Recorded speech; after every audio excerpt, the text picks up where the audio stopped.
Hello, this is Matt on the Moon Family Said Dan channel. XRP price continues to defy the haters out there, primarily the Bitcoin maxi trolls. You know, those unsophisticated, knuckle-dragging, mouth-breathing troglodytes with cashew-sized brains, wear Velcro shoes and helmets, can't get their own damn shirts on in the morning without assistance from another. Those individuals.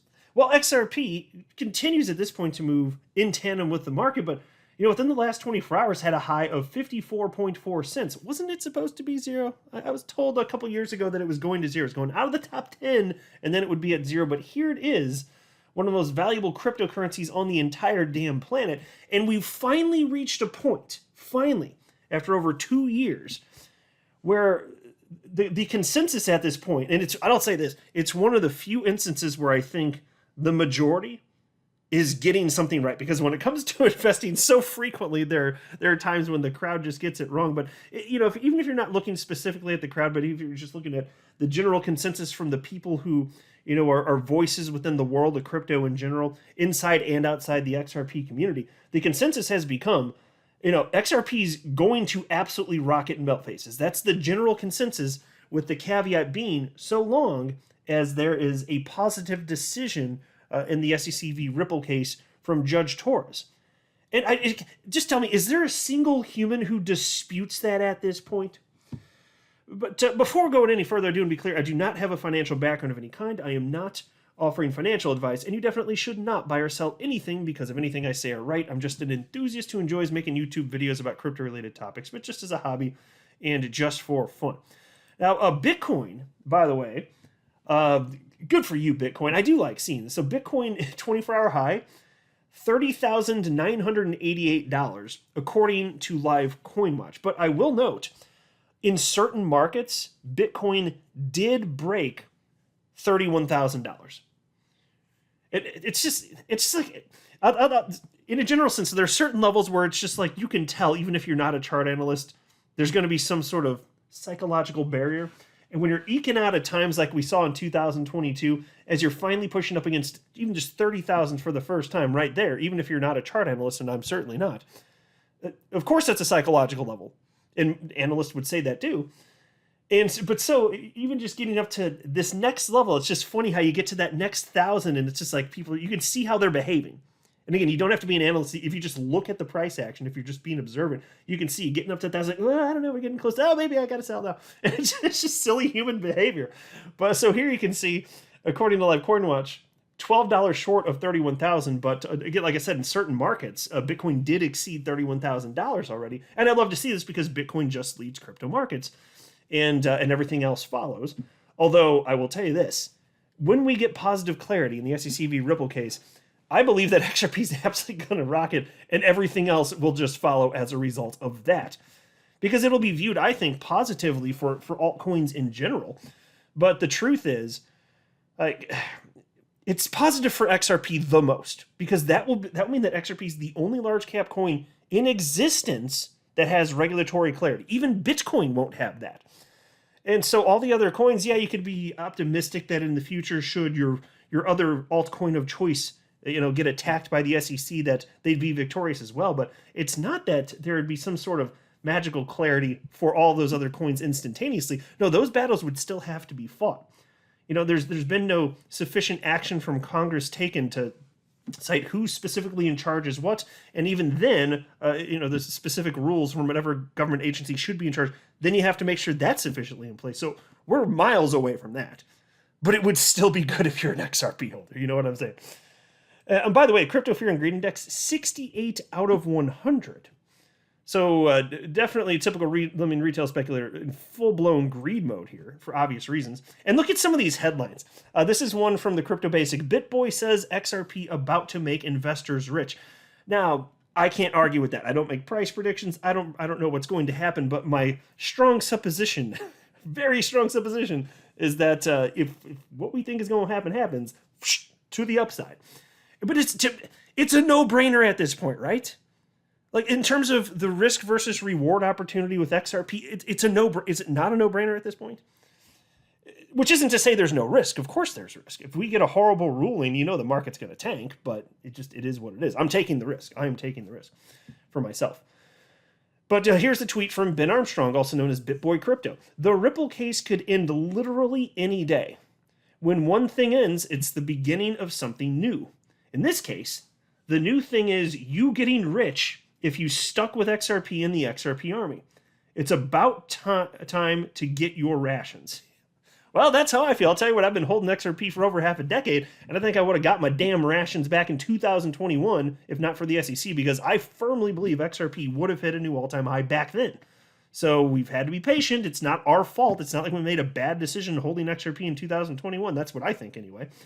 But is what it is. I mean, for XRP to even run up to $2 in April of 2021, despite all of that negative pressure and all that uncertainty, that's pretty impressive. I mean, it shows you the potential. It's still like, even with that reduced confidence, to still have that level, like, to me, it's something. And then there's this headline from You Today. I like this headline. Here's why XRP might send top cryptocurrencies to Valhalla, explains top crypto trader. In a recent tweet, a leading news trader nicknamed Tree of Alpha stated that the best news for crypto traders right now would be a positive decision on the status of XRP in the SEC case against Ripple. The trader believes that if XRP is found not to be a security, it will send it and the other top 300 cryptocurrencies to Valhalla, meaning a significant jump in their prices. Again, it's common wisdom at this point, and sometimes common wisdom isn't actually wisdom, it's stupid nonsense, but in this case, it could not be more obvious. And I wasn't familiar with this particular analyst, but it's quite a following, over 150,000 followers on Twitter. And then there was also this XRP price prediction. Trading legend Henrik Ziberg in for explosive growth. Renowned trader Henrik Ziberg recently revealed his outlook on the cryptocurrency market, and it seems that XRP is set to experience explosive growth in the near future, in his opinion. As he himself states, mentioning XRP, cryptocurrencies are on the verge of taking off in a big way. And so, look, I don't feel the need to read all of these articles. I'm making the broader point. Everybody sees this, and it's consistently reported across crypto media platforms just in a general sense. You go to any platform, you can find multiple articles in this, and it's one of those few times where I'm just like, yeah, we all can see this, and it's obvious, and we're at that point in time where it looks like it's actually about to happen. And then there was this from Cointelegraph, because there are other things at play, especially with Bitcoin, and I love this. So the fact that we've got this confluence of incredible events where we're in a bull market, Bitcoin's been raging lately, although it's pulled back a little bit from this recent high of $31,000. It's as I record this, so Bitcoin's 30,345, so not exactly bad, but it doesn't go up in a straight line forever. But that being said, so to have that and knowing that we're at this point where we're finally going to have clarity for XRP in all probability, that's what I suspect anyway. Whew. This is one of the most exciting, but in some ways nerve-wracking times to be in XRP, because you don't know for sure. Like, I don't know for sure. I understand it's risky, and we could have bad news, and XRP could just plummet in price. It really could, but I just don't think that's what's likely to happen.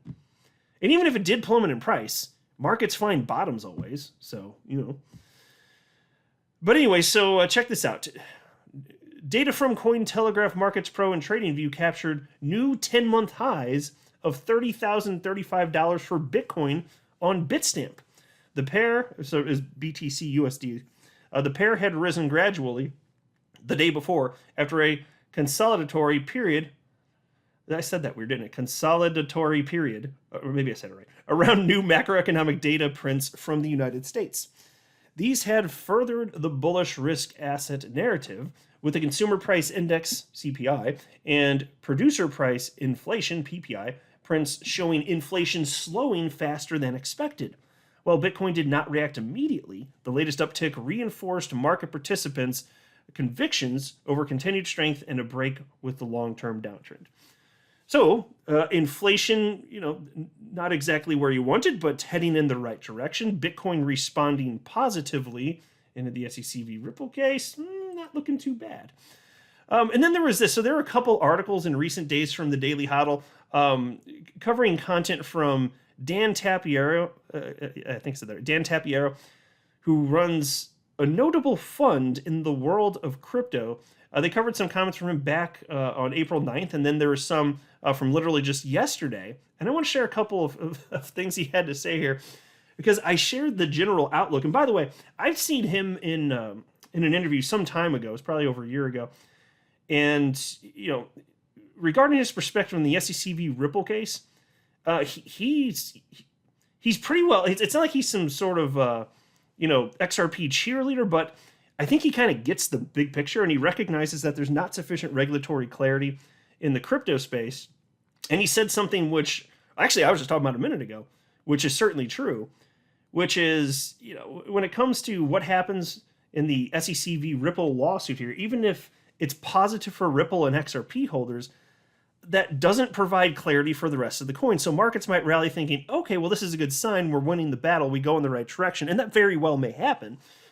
And it would be worse. So this is what's so interesting about this. Like, say Ripple loses, and say that we're the final, like that's the end point. It ends, it's over. There's no appealing. That's finally, okay, well then the SEC has been succeeding in its jurisdictional land grab. And so that's going in the wrong direction. Whereas if Ripple wins, it may feel like moving in the right direction. And I'd say in a sense it is, but it's more like you're halting the negative progression because it doesn't actually add clarity for anything but XRP. That's the point that I'm making. So it would be viewed as a major win for crypto in general.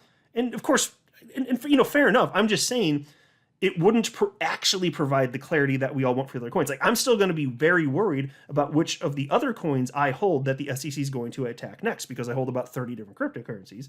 I want to know what else the SEC is going to do to try and ruin my financial well-being. I'm just kind of curious, But anyway, so Dan Tapiero, he's got this fund called 10T Holdings, and he's optimistic. I mean, and part of the reason I want to cover this is because if you look big picture and you're a long-term person, it goes back to what I've been saying literally for years. Well before the asset class, crypto asset class, ever hit $1 trillion for the first time, I said at some point crypto is going to hit $1 trillion market cap, and then it'll be a multi-trillion-dollar market cap, and then we'll be in the tens of trillions. So the first thing happened, we got to $1 trillion. The next thing happened, we got up to over $3 trillion. And then of course the market went back down because it's volatile, of course, market cycles, so on and so forth.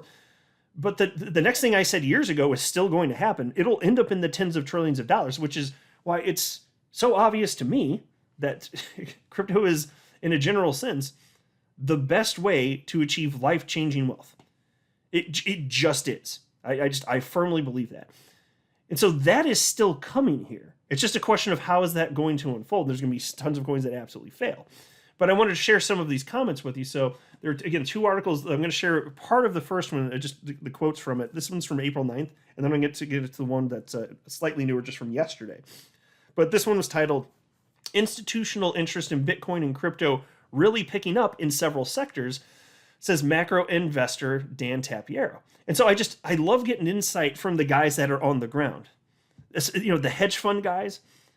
And because they're the ones out there that are interfacing with investors at the institutional level. So they got their finger on the pulse of the crypto space at any given moment. They can kind of feel exactly how things are going. And what this guy said bodes well. So again, he's the co-founder of digital asset equity fund 10T Holdings.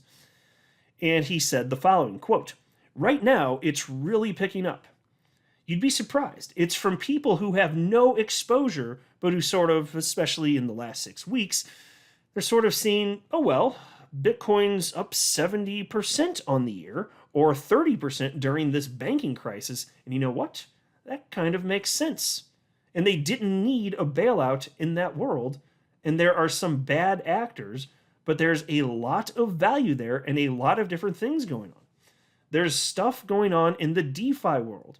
There are stablecoin businesses. There are NFTs, a lot of different things, ordinals on Bitcoin even," end quote.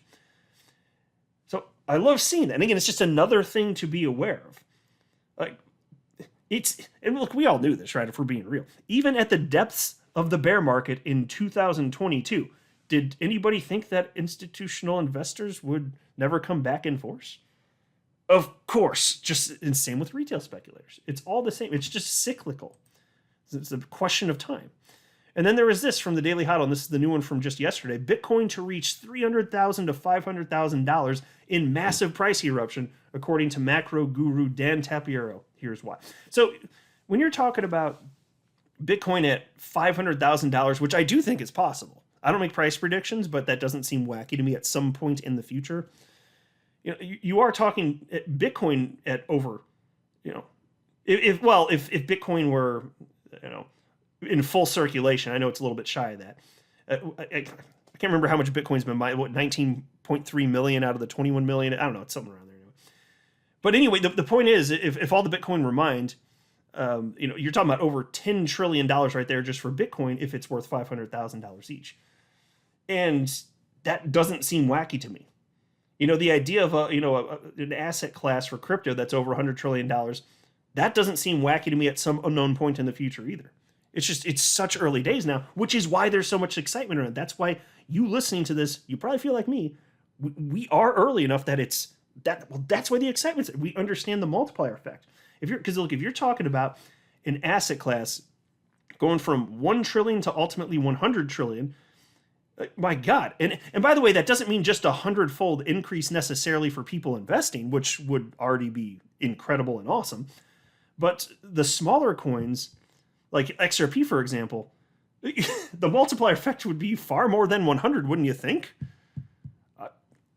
If you're talking about that type of maturity, even if it's decades in the future, again, I'm not making a prediction. I'm just saying, for the coins that have, less money in the Bitcoin in terms of the multiplier effect, yeah, it'd be way more appealing for coins that aren't Bitcoin. So, anyway, piece reads as follows.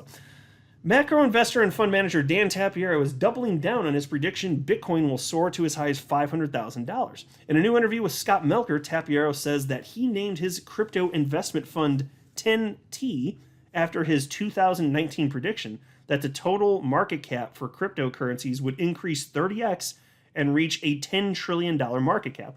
And I actually do think that makes the name, the name sounds stupid on the surface, like 10T, what's that? But then you find out the meaning of it, it's kind of cool, actually. And I was expecting the same thing and articulating it all up on the YouTubes on my channel. The same thing. I didn't know who he was back then, but I was like, yeah, why wouldn't it at some point hit that? So I have the same conviction. I just don't know exactly what it's going to look like. And if that means Bitcoin's always number one in market cap, cool, because I hold Bitcoin. I'm not that excited about it. XRP is my favorite crypto. And if I could hold one crypto only, I would pick XRP for a ton of reasons, which I've been sharing on the channel for years. But if Bitcoin's always number one, and then we do hit that milestone $10 trillion market cap, which I think is going to happen, awesome. Because I have broad exposure to the asset class. Anyway, piece continues. He says he still believes in his prediction and that Bitcoin's value will range between $300,000 and $500,000 once the total market cap hits $10 trillion. Quote, the view that I've held since the founding of the fund was that the value in the space, which in the middle of 2019 was $300 billion, was going to 30x and get to $10 trillion. And that's why I called the first three funds, they were called 10T, which stood for $10 trillion. So I put my view of the growth in the space in the name of that fund. And so that was the 30x that I was referring to, a $10 trillion value on the digital asset ecosystem based on the way I'm looking at it. Puts Bitcoin between $300,000 to $500,000, which is kind of been where I think it's going to end up. I thought that in 2019. I think that now, end quote. Yeah, so if you think long term, that would be conservative, actually. For the short to medium term, seems pretty reasonable. Because you look, when we had the crypto asset class market cap all-time high, again, like I said, I don't remember exactly where it topped off, but it was over $3 trillion. Y'all remember that? If you were here, you probably remember that. Over $3 trillion. So when you're talking about getting to $10 trillion, that's only a threefold increase, and almost no money on the planet that exists has gone into crypto. What do you think is going to happen as adoption increases? So that's why, this is part of the way I look at it. It depends on to what degree money is going to continue to pour in, and I'm betting that demand's just going to do nothing but increase. Okay. There will be volatility. There will be down periods, up periods, but I'm talking about trending upwards. So we'll see what happens, but I'm feeling pretty damn good. I'm not a financial advisor. You should not buy or sell anything because of anything I say or write. That would be a very, very, very bad idea. Until next time, to the Moon Family Sedan.